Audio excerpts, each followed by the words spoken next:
हम अक्सर जीवन में प्रेरणा लेने के लिए या समस्याओं के समाधान के लिए पश्चिम को रुख करते हैं, जबकि हमारा खुद का सांस्कृतिक और आध्यात्मिक भंडार जीवन के सीखों से भरा पड़ा है। सच तो यह है कि जीवन के बहुत सारे सूत्र पश्चिम ने खुद हमसे सीखे हैं। समस्या यह है कि हम इन विरासतों के पन्नों को पलट के नहीं देखते। तो आइए ऐसे ही एक जीवन के कुछ प्रसंग से सीखते हैं।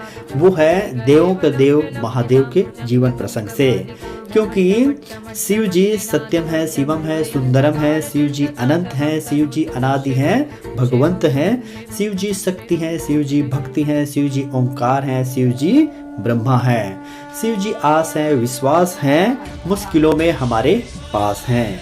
तो ऐसे देवों के देव महादेव को नमन है, उन्हें करबद्ध अभिनंदन है।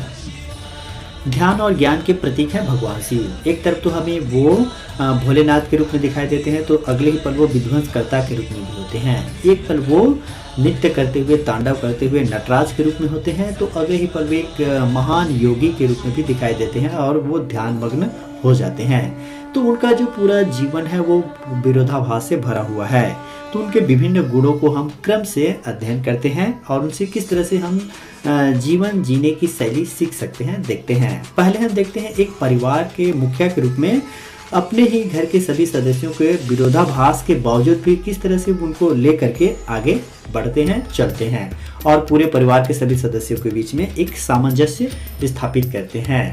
तो एक लीडर के क्या गुण होने चाहिए, ये हमें सीखने को मिलता है।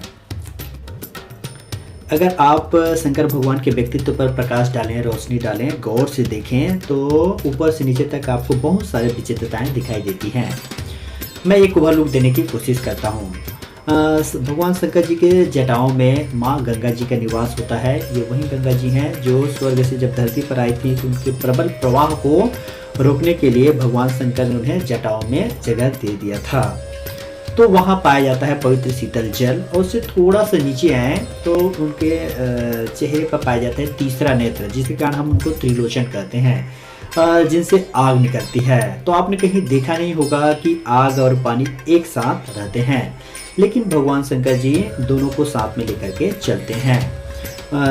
जटाओं में पानी और आँख में तीसरा नेत्र से निकलने वाली आग। ये तो शिव जी की ही मानता है कि वो आग और पानी दोनों को साथ में लेकर के चलते हैं।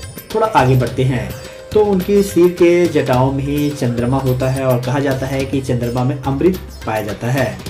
और थोड़ा सा नीचे आए तो गले में उन्होंने जहर पी रखा है, विष को ग्रहण किया हुआ है, जिसके कारण उनका जो कंठ है वो नीला हो गया है। इसी कारण उनको नीलकंठ कहा जाता है। तो अमृत और बीज भी साथ साथ लेके रखा हुआ है, जबकि आपने देखा होगा कि जहाँ भी अमृत पाया जाता है वहाँ बीज नहीं होता, लेकिन शिव जी ने दोनों को धारण कर रखा है। आगे बढ़ते हैं। शंकर जी के गले में लिपटा रहता है वासुकी सांप और उनका पुत्र गणेश जी जिनका वाहन है चूहा। तो चूहा और सांप कभी एक साथ नहीं रहते हैं। चूहा डरता रहता है कि कहीं सांप गले से उतरकर उनके पास ना आ जाए, लेकिन आपको तो पता ही है शंकर जी को जो दूसरा पुत्र है कार्तिकेय, उनका वाहन है मयूर। और मोर, सांप, चूहे सब एक साथ कभी नहीं रह सकते।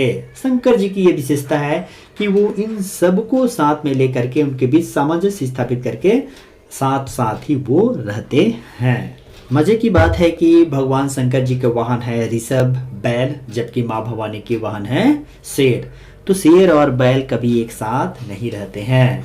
और कमाल की बात है कि भगवान शिव जी अपने शरीर पर लगाते हैं भभूत, जबकि उनके साथ रहते हैं भूत। तो भूत और भभूत सब साथ साथ, कितनी अनोखी बात है। एक दूसरे को काटने वाली चीजें, एक दूसरे को मारने वाली चीजें, आग, पानी, विष, अमृत, सांप, चूहा, मयूर, इसी तरह से बैल, शेर और भूत भभूत, इतनी सारे विरोधाभास के बावजूद भी भगवान शिव जी बहुत मस्त रहते हैं, जबरदस्त रहते हैं। उनको आपने कभी तनाव में नहीं देखा होगा। तो उनके जीवन दर्शन से हमें क्या सीख मिलती है? यही सीख मिलती है कि हमें भी अपने जीवन में बहुत सारे अनुकूल और प्रतिकूल परिस्थितियां साथ साथ में मिलती हैं, लेकिन इसके बावजूद भी किसी प्रकार का कोई स्ट्रेस नहीं लेना है, तनाव नहीं लेना है, बल्कि उनके बीच एक सामंजस्य लेकर के आगे बढ़ना है। यही एक घर के मुखिया की भी पहचान है, एक अच्छे लीडर की भी पहचान है। भगवान शिव की सबसे बड़ी विशेषता है वो बहुत ज़्यादा सहनशील और धैर्य उनके अंदर कूट-कूट के भरा हुआ है। जब माँ काली बहुत ज़्यादा क्रोधित हो गई थी तो उनके क्रोध को कोई भी देवता शांत नहीं कर पाए। तो अंत में महादेव जी उनके सामने बहुत ही शांतचित्त हो करके अपने आप को प्रस्तुत किए थे, जिसके बाद धीरे-धीरे माँ काली जी शांत हो गई थी। तो इससे हमें ये सीख मिलती है कि कोई भी विकट परिस्थिति या समस्या हो तो उसके सामने हम अपने आपको बहुत ही शांत रूप से प्रस्तुत करके अपने धैर्य और सहनशीलता का परिचय देना चाहिए, तो अंत में हमारी जीत सुनिश्चित है। भगवान शिव के बहुत सारे गुणों में जो सबसे महत्वपूर्ण है वो मुझे लगता है लीडरशिप की क्वालिटी, नेतृत्व करने की क्षमता। एक लीडर वो होता है जो मुसीबत के समय सबसे पहले उसकी जिम्मेदारी लेता है और जो प्रतिफल है वो सबसे आखिर में ग्रहण करता है। समुद्र मंथन के समय भी जब विष निकला तो उसको ग्रहण करने के लिए सबसे सामने वही प्रस्तुत हुए और उसको ग्रहण कर लिया था, और जब अमृत निकला तो सबसे आखिर में उन्होंने ग्रहण किया था। इसी तरह से वो अपने लक्ष्य के प्रति हमेशा अडिग रहते हैं।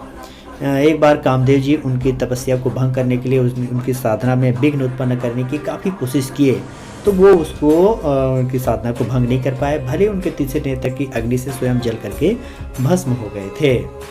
और भगवान शंकर की सबसे बड़ी विशेषता है कि वो प्रकृति के साथ मिल करके चलते हैं। उनको कभी किसी प्रकार की विलासितापूर्ण जिंदगी जीने में रुचि नहीं रही, ना ही वो कोई स्वर्ण आभूषण ग्रहण करते हैं, बल्कि विविध विरोधाभास के बावजूद भी विविध प्रकृति वाले जीव जंतुओं को अपने साथ रह करके वो प्रकृति के साथ मिल करके चलते हैं। शिव जी ऐसे अद्भुत देव हैं जो सभी को प्रिय हैं। उन्हें ना तो विलासितापूर्ण जिंदगी पसंद है और ना ही स्वर्ण आभूषण वो पहनते हैं। हमेशा ध्यान में लीन रहते हैं। वो प्रथम गुरु हैं, प्रथम योगी हैं, लेकिन फिर भी वो संहारकर्ता के रूप में जाने जाते हैं। तो ऐसे विनाशक को लोग पसंद क्यों करते हैं? उनकी इतनी श्रद्धा और भक्ति क्यों होती है? क्योंकि वो विनाश करते हैं हमारे मन के अज्ञानता को, क्रोध, लोभ, मोह, माया को, साथ ही साथ मिथ्या को। इन सब कारणों से लोग शिव जी की आराधना करते हैं। वो भोलेनाथ हैं, इसलिए बहुत जल्दी प्रसन्न भी हो जाते हैं। इसलिए लोग भगवान शिव के शरण में भी जाते हैं, जो सदा शांत व सच्चिदानंद स्वरूप हैं। और अंत में मैं भगवान शिव का महामृत्युंजय मंत्र का जाप करते हुए अपने वाणी को विराम देता हूँ कि ओम त्र्यंबकम यजामहे सुगंधिं पुष्टिवर्धनम उर्वारुकमेव वंदनाम मृत्योर्मुक्षीर्मामृतात्। ओम नमः शिवाय, ओम नमः शिवाय, ओम नमः शिवाय।